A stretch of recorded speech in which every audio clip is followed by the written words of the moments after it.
नमस्कार दोस्तों, धार्मिक कहानियाँ पूरा जरूर सुने। मंत्रों से संचालित होने वाले ये हैं दिव्यास्त्र। मंत्र साध लिए तो शक्तिशाली बन जाओगे। वेदों में 18 युद्ध कलाओं के विषयों पर मौलिक ज्ञान अर्जित है। प्राचीन वैदिक काल में आज के सभी तरह के आधुनिक अस्त्र शस्त्र थे। इसका उल्लेख वेदों में मिलता है।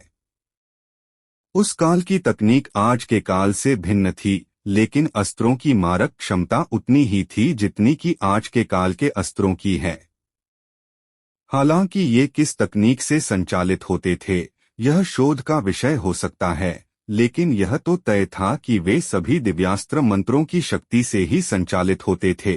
अब सवाल यह उठता है कि कैसे दो प्रकार के संहारक होते हैं, अस्त्र और शस्त्र। एक अस्त्र उसे कहते थे जो किसी मंत्र या किसी यंत्र द्वारा संचालित होते थे। मंत्र और यंत्र द्वारा फेंके जाने वाले अस्त्र बहुत ही भयानक होते थे। इनसे चारों तरफ हाहाकार मच जाता था।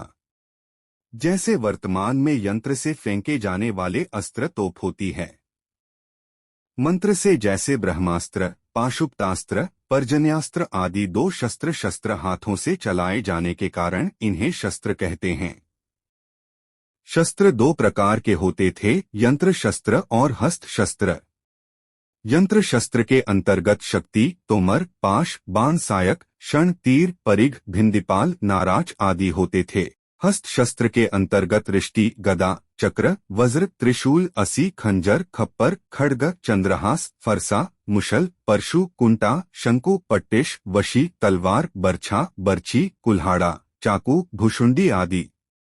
उक्त सभी से युद्ध लड़ा जाता था। दिव्यास्त्रों की जानकारी मंत्र द्वारा संचालित अस्त्रों को दिव्यास्त्र कहा जाता है। प्राचीन काल में दिव्यास्त्र चलाने की विद्या कुछ खास लोगों को ही सिखाई जाती थी। कर्ण ने ब्रह्मास्त्र चलाने के लिए परशुराम से शिक्षा ली थी। इस तरह द्रोणाचार्य ने कौरवों सहित 5 पांडवों को शिक्षा दी थी। अस्त्रों के प्रमुख प्रकार, एक दिव्यास्त्र और 2 यांत्रिकास्त्र। एक दिव्यास्त्र वे अस्त्र जो मंत्रों से चलाए जाते थे, उन्हें दिव्यास्त्र कहते हैं। प्रत्येक अस्त्र पर भिन्न भिन्न देव या देवी का अधिकार होता है और मंत्र तंत्र द्वारा उसका संचालन होता है। वस्तुत इन्हें दिव्य तथा मांत्रिक अस्त्र कहते हैं। दिव्यास्त्रों के नाम: 1 आग्नेयास्त्र, 2 पर्जन्य, 3 वायव्य, 4 पन्नग, 5 गरुड़, 6 नारायणास्त्र, 7 पाशुपत, 8 ब्रह्मशिरा, 9 एकागिन्न, 10 अमोघास्त्र और 11 ब्रह्मास्त्र।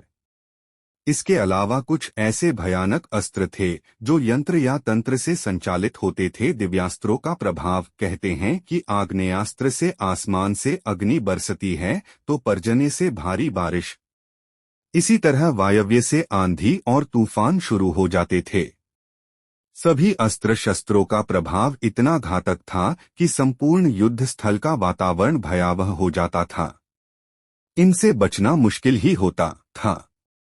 जो इन अस्त्रों की काट जानता था वही बच सकता था। कैसे दिव्यास्त्रों को साधा जा सकता है, इसके लिए बहुत कठिन तप करना होता है।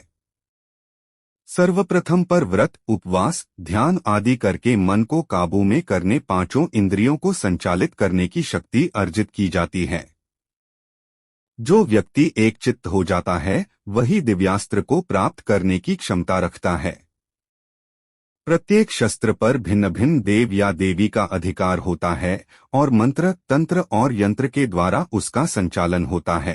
मंत्रों के बारे में महादेवेन कीलितम में लिखा है कि आपके अंदर योग्यता, पात्रता और पवित्रता है तो मंत्र का प्रयोग आप कर सकते हैं, अन्यथा नहीं। ब्रह्मास्त्र क्या है? ब्रह्मास्त्र अचूक अस्त्र है जो शत्रु और उसके पक्ष का नाश करके ही छोड़ता है। इसका प्रतिकार दूसरे ब्रह्मास्त्र से ही हो सकता है, अन्यथा नहीं। महर्षि वेदव्यास लिखते हैं कि जहां ब्रह्मास्त्र छोड़ा जाता है वहां 12 वर्षों तक पर्जन्य वृष्टि, जीव जंतु, पेड़ पौधे आदि की उत्पत्ति नहीं हो पाती। इसका मतलब यह कि यह परमाणु बम जैसे हैं। रामायण काल में भी परमाणु अस्त्र छोड़ा गया था और महाभारत काल में भी। ब्रह्मास्त्र का प्रयोग महाभारत में अर्जुन और अश्वत्थामा के अलावा कर्ण जानता था, परंतु अपने गुरु परशुराम के शाप के कारण कर्ण अपने अंत समय में इसके प्रयोग करने की विद्या भूल गया था। ब्रह्मशिरा इसकी शक्ति ब्रह्मास्त्र जैसी ही थी। यह एक महाविनाशकारी अस्त्र था। ब्रह्मशिरा का अर्थ होता है ब्रह्मा जी के सिर। इसका प्रयोग महाभारत के युद्ध में श्री कृष्ण, गुरु द्रोण और अर्जुन ही जानते थे। अश्वत्थामा भी इसका प्रयोग करना जानता था, लेकिन वह इसको वापस लेना नहीं जानता था। युद्ध के अंत में उसने क्रोधवश यह चला दिया था। जवाब में अर्जुन ने भी अश्वत्थामा पर ब्रह्मशिरा का प्रयोग कर दिया, परंतु बाद में जब ऋषि मुनियों ने अर्जुन एवं अश्वत्थामा को समझाया कि इन दो महाविनाशकारी अस्त्रों के आपस में टकराने से पृथ्वी में प्रलय आ जाएगी, तब अर्जुन ने इसे वापस ले लिया। कुंती अश्वत्थामा ऐसा नहीं कर पाया और उसने इस अस्त्र को अर्जुन की पुत्रवधू उत्तरा के गर्भ की ओर मोड़ दिया। इससे उत्तरा का गर्भ मृत हो गया। भगवान श्री कृष्ण को अश्वत्थामा के इस कृत्य पर बहुत क्रोध आया। उन्होंने अश्वत्थामा 3000 वर्षों बीमारियों के साथ भटकने का शाप दे दिया। बाद में उन्होंने उत्तरा के गर्भ को फिर से जीवित भी कर दिया था। वासवी शक्ति, इसे अमोघ अस्त्र भी कहा जाता है। यह महाविनाशकारी अस्त्र इंद्र के पास था। इस अस्त्र की खासियत यह थी कि इसे एक बार ही प्रयोग किया जा सकता था और यह अचूक था। कर्ण को यह अस्त्र इंद्र ने कवच कुंडल के एवज में दिया था। कर्ण इस अस्त्र का प्रयोग अर्जुन पर करना चाहता था, परंतु कर्ण को वासवी शक्ति अस्त्र का प्रयोग न चाहते हुए भी अपने मित्र दुर्योधन के कहने पर अति शक्तिशाली योद्धा घटोत्कच पर करना पड़ा। पाशुपत अस्त्र, महादेव शिव का पाशुपत अस्त्र महाविनाशकारी अस्त्र है। इससे संपूर्ण विश्व का नाश कुछ ही पलों में हो सकता है। इस अस्त्र की खासियत यह है कि इसका प्रयोग केवल दुष्टों के वध के लिए ही किया जाता है, अन्यथा यह अस्त्र पलटकर प्रयोग करने वाले को मार देता है। नारायणास्त्र, यह अस्त्र भी पाशुपतास्त्र के समान ही महाविनाशकारी है। नारायण अस्त्र से बचने का कोई उपाय नहीं है। यदि इस अस्त्र का प्रयोग एक बार किया जाता है तो संपूर्ण संसार में कोई ऐसी शक्ति नहीं जो इसे रोक सके। इस अस्त्र को सिर्फ एक ही तरीके से रोका जा सकता है, और वह है अपने सभी अस्त्र त्याग कर नम्रतापूर्वक अपने आप को समर्पित कर देना। क्योंकि यदि शत्रु कहीं भी होगा तो नारायणास्त्र उसे ढूंढकर उसका वध कर ही देता है। केवल इसके सामने खुद को समर्पित कर देना ही इसके प्रभाव से बचने का उपाय है। इस तरह हमने देखा कि दिव्यास्त्र कई तरह के होते हैं, परंतु इन्हें साधने के लिए खुद को तप में तपाना होता है। प्रत्येक दिव्यास्त्र को साधने के लिए वेदों में मंत्र दिए गए हैं। वेदों के वे मंत्र यहाँ नहीं दिए जा रहे हैं। यदि आप चाहते हैं कि आप भी दिव्यास्त्रों की शक्ति से संपन्न हो जाएं, तो इसके लिए आपको वेद और उपनिषदों का गहन अध्ययन करना होगा। शस्त्र क्या होते हैं? शस्त्र हाथों से चलाए जाने के कारण इन्हें शस्त्र कहते हैं। शस्त्र दो प्रकार के होते थे, यंत्र शस्त्र और हस्त शस्त्र। उस काल में युद्ध के दौरान शरीर के विभिन्न अंगों की रक्षा का उल्लेख भी मिलता है। उदाहरणार्थ शरीर के लिए चर्म तथा कवच का, सिर के लिए शिरस्त्राण और गले के लिए कंठत्राण इत्यादि का शस्त्र के सामान्य भाग। एक काटने वाले शस्त्र जैसे तलवार, परशु आदि। दो भोंकने वाले शस्त्र जैसे बर्छा, त्रिशूल आदि।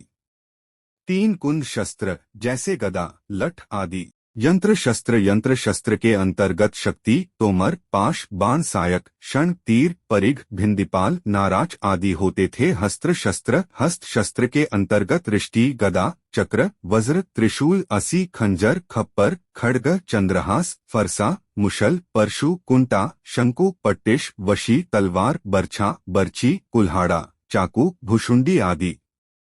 उक्त सभी से युद्ध लड़ा जाता था। अस्त्र क्या होते हैं? अस्त्र उसे कहते थे जो किसी मंत्र या किसी यंत्र द्वारा संचालित होते थे। मंत्र और यंत्र द्वारा फेंके जाने वाले अस्त्र बहुत ही भयानक होते थे। इनसे चारों तरफ हाहाकार मच जाता था। जैसे वर्तमान में यंत्र से फेंके जाने वाले अस्त्र तोप होती है। अस्त्र के सामान्य भाग एक हाथ से फेंके जाने वाले अस्त्र जैसे भाला, त्रिशूल आदि। 2 वे अस्त्र जो यंत्र द्वारा फेंके जाते हैं, जैसे बाण, गुलेल आदि। 3 वे अस्त्र जो मंत्र या तंत्र द्वारा फेंके जाते हैं, जैसे नारायणास्त्र, पाशुपत, ब्रह्मास्त्र आदि। यजुर्वेद के उपवेद धनुर्वेद में अस्त्र और शस्त्रों के संबंध में विस्तार से बताया गया है। अस्त्र शस्त्रों के संबंध में धनुर्वेद, धनुषचंद्रोदय और धनुष प्रदीप, इन 3 प्राचीन ग्रंथों का अक्सर जिक्र होता है। अग्नि पुराण में धनुर्वेद के विषय में उल्लेख किया गया है कि उसमें अस्त्रों के प्रमुख 4 भाग बताए गए हैं: 1 अमुक्ता, 2 मुक्ता, 3 मुक्तामुक्त और 4 मुक्त सन्निवृत्ति। अमुक्ता को शस्त्रों की श्रेणी में रखा गया है। ये वे शस्त्र होते थे जो फेंके नहीं जा सकते थे। अमुक्ता के 2 प्रकार हैं: 1 हस्त शस्त्र, हाथ में पकड़कर आघात करने वाले हथियार जैसे तलवार, गदा आदि। 2 बाहुयुद्ध, निशस्त्र होकर युद्ध करना। मुक्ता को अस्त्रों की श्रेणी में रखा गया जो फेंके जा सकते थे। मुक्ता के 2 प्रकार हैं: 1 पाणिमुक्ता अर्थात हाथ से फेंके जाने वाले अस्त्र जैसे भाला, और 2 यंत्र मुक्ता अर्थात यंत्र द्वारा फेंके जाने वाले अस्त्र जैसे बाण, जो धनुष से फेंका जाता है। मुक्तामुक्त, हाथ में पकड़कर किंतु अस्त्र की तरह प्रहार करने वाले शस्त्र जैसे कि बर्छी, त्रिशूल आदि। अर्थात वे शस्त्र जो फेंककर या बिना फेंके दोनों प्रकार से प्रयोग किए जाते थे। मुक्त सन्निवृत्ति, वे शस्त्र जो फेंककर लौटाए जा सकते थे, जैसे चक्र आदि। दोस्तों, ऐसे धार्मिक कहानियाँ जानने के लिए हमारे YouTube चैनल को लाइक और सब्सक्राइब करना ना भूलें।